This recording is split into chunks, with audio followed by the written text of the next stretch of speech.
Ladies and gentlemen, this is obviously a great step in terms of adoption of technology.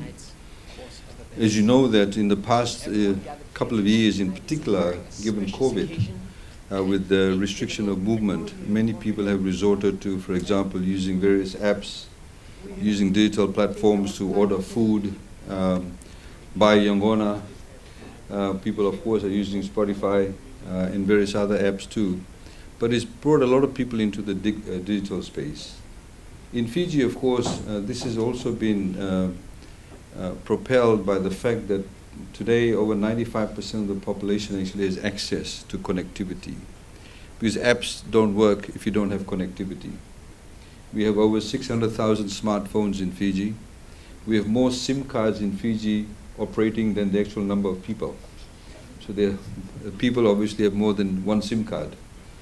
These things, of course, gives people access to technology. Access to technology means access to a lot more, for example, apps and various other services available. I think it is quite a smart move, of course, by the two gentlemen through Fiji Music, and I'm glad that Mohammed has said it will be called Fijian Music, because really it is about Fijian music. It captures all of Fiji. You may have the different languages, different genres, whether it's singing dringi, whether it's gospel songs, whether it's bhajan, whether it's folk songs. I mean, this is Girmit week. We have a number of songs that actually tell us the story of Girmit. You won't find it anywhere else in the world. A lot of people have songs like that in Vanuatu, in fact, where it's been preserved. And the fact is that you have a lot of Fijians who actually have migrated, have left Fiji. And you know, if you go to Auckland, if you go to Sydney, you go to Vancouver, you go to San Francisco, or you have our British soldiers in London, or you have people up in the Middle East. We have nurses working in the Middle East also. When they sit around, maybe they're having a bowl of grog, or they're sitting around reminiscing about home, they want to listen to songs from home.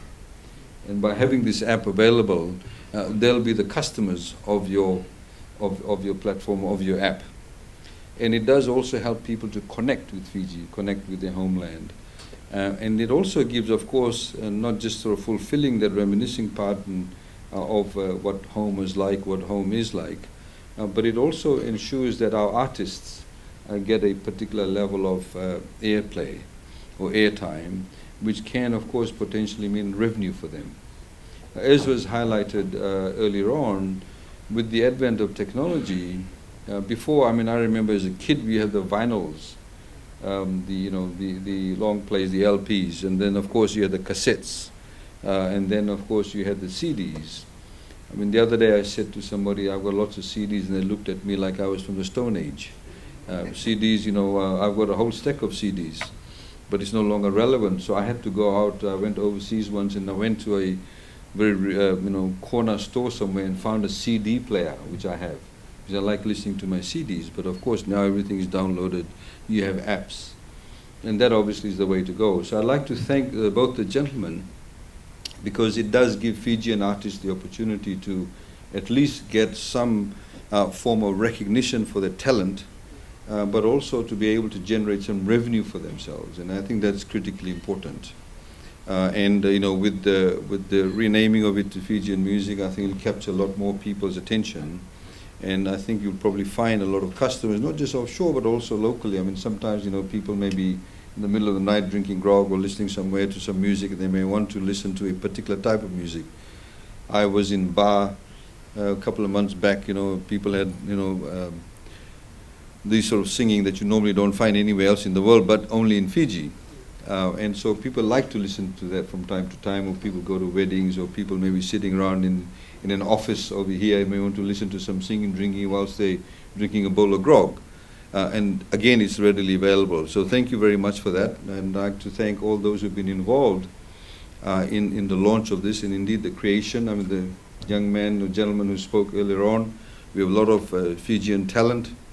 Things like M-Pesa was in fact developed by a local person, in fact from Vanuatu, from what I understand.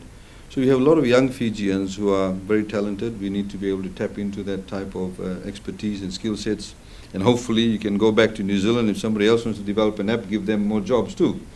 We have a lot of incentives, tax incentives in that space, also in the entertainment area, and also the development of digital, technology too. So congratulations to everybody involved.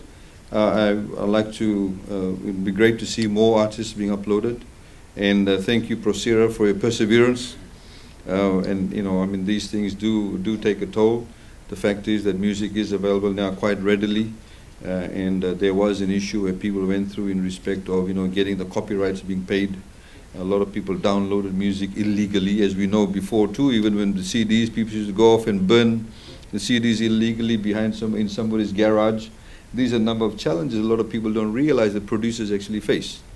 And there's a lot of money that goes up front into it. So in this way, of course, it becomes a lot more transparent. So I'd like to thank all those who have supported this particular project, and I wish you all a very good evening. Thank you.